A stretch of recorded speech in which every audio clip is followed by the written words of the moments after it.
Assalamualaikum friends, எல்லாரும் எப்படி இருக்கீங்க? நல்லா இருக்கீங்களா? Welcome to our channel Darussalam. இன்னைக்கு நம்ம சேனலுக்குள்ள என்டர் ஆகிறதுக்கு முன்னாடி நம்மளுடைய ஸ்லோகனை நம்ம சொல்லிடலாம். வாங்க நீங்களும் ஈஸியாக சமைக்கலாம், இன்ஷால்லா சமையல் குயின் ஆகலாம்.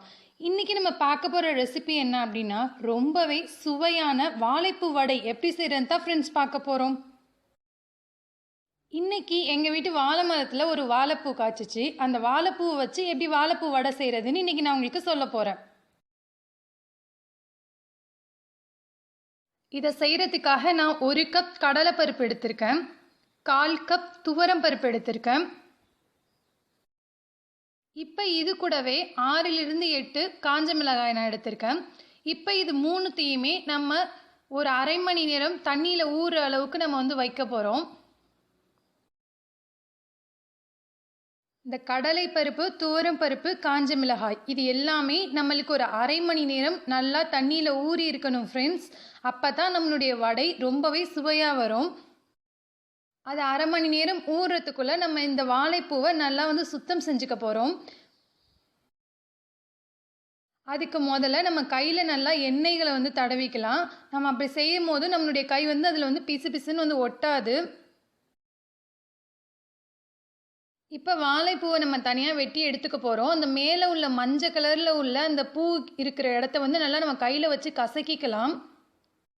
இப்படி செய்கிறனால நம்மளுக்கு அதை சுத்தம் செய்ய ரொம்பவே ஈஸியாக இருக்கும். இப்போ பார்த்தீங்கன்னா ஃப்ரெண்ட்ஸ், அந்த மகரந்தம் மாதிரி ஒன்று இருக்குல்ல, அதையும் அது கீழே உள்ள ஒரு சின்ன இதழையும் நம்ம சுத்தம் செஞ்சு தனியாக எடுத்து வச்சுக்க போகிறோம். இப்போ வாழைப்பூ வடை செய்கிறதுக்காக நம்ம பெரிய 2 பல்லாரி வெங்காயமாக சின்ன சின்னதாக கட் பண்ணி வச்சுருக்கோம். ஒரு 8லிருந்து 10 பல் பூண்டு வரையும் நம்ம உரித்து வச்சுருக்கோம். இப்போ இது கூடவே 1 டேபிள் ஸ்பூன் மிளகுத்தூள், 1 டேபிள் ஸ்பூன் ஜீரகத்தூள், உப்பு தேவைக்கேற்ப எடுத்துக்க போகிறோம். இப்போ நம்மளுடைய பூக்களை நம்ம சின்ன சின்னதாக கட் பண்ணிக்க போகிறோம். இப்போ நம்ம சின்ன சின்னதாக கட் பண்ணதுக்கு அப்புறமா நம்ம அரிசி தண்ணி, அதாவது கழனி தண்ணின்னு சொல்லுவாங்க.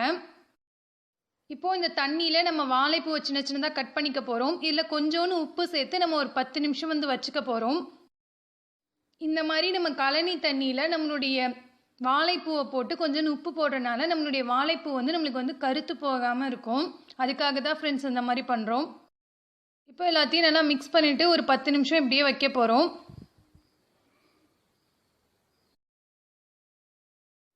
இப்போ ஒரு 10 நிமிஷம் கழிச்சு நம்ம இதை நல்லா கொதிக்க வைக்கலாம். இப்போ அடுப்பை ஆன் பண்ணிவிட்டு நம்மளுடைய வாழைப்பூவை நல்லா நம்ம கொதிக்க வச்சுக்க போகிறோம் ஃப்ரெண்ட்ஸ். இப்போ நம்மளுக்கு நல்லாவே கொதி வந்ததுக்கு அப்புறமா ஒரு 5 நிமிஷம் கழிச்சு நம்ம இந்த வாழைப்பூவை இறக்கிட்டு ஒரு பாத்திரத்தில் நம்ம தனியாக வடிகட்டி தனியாக எடுத்து வச்சுக்கலாம். இப்போ நல்லா கொதி வந்துருச்சு. இதை இறக்கி நம்ம வடிகட்டி தனியாக எடுத்து வச்சுக்க போகிறோம் ஃப்ரெண்ட்ஸ்.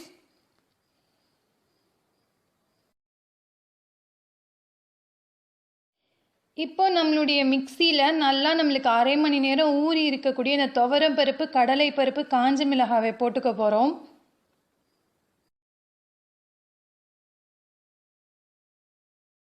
இப்போ இது கூடவே நம்ம எடுத்து வச்சிருக்கக்கூடிய மிளகுத்தூளையும் ஜீரகத்தூளையும் ஆட் பண்ணிக்கலாம் ஃப்ரெண்ட்ஸ். இப்போ பூண்டையும் உப்பையும் சேர்த்து நம்ம கொஞ்சம் நல்லா கிரைண்ட் பண்ணிக்கலாம் ஃப்ரெண்ட்ஸ்.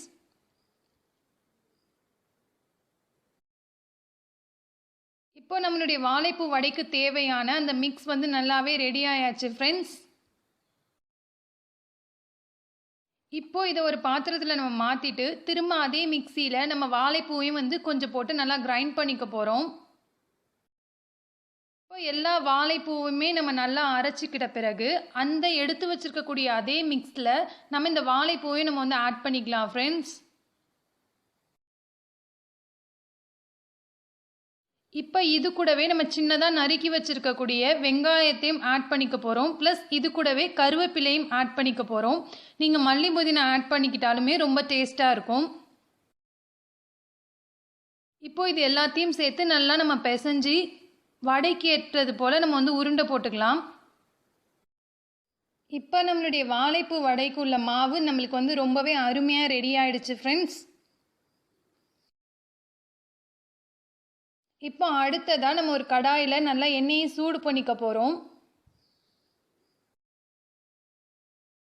இப்போ எண்ணெய் சூடானதுமே நம்மளுடைய அந்த வாழைப்பூ வடைக்குள்ள அந்த மாவை எடுத்து நல்லா நம்ம எண்ணெயில் போட்டு பொரிச்சு எடுக்க போகிறோம்.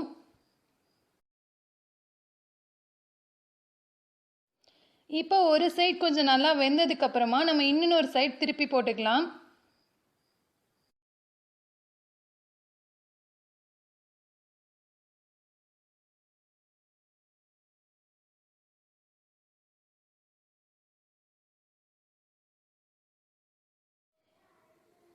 இப்போ நம்மளுடைய வாழைப்பூ வடை ரொம்பவே 2 சைடுமே பர்ஃபெக்டாக குக் ஆயிருச்சு ஃப்ரெண்ட்ஸ்.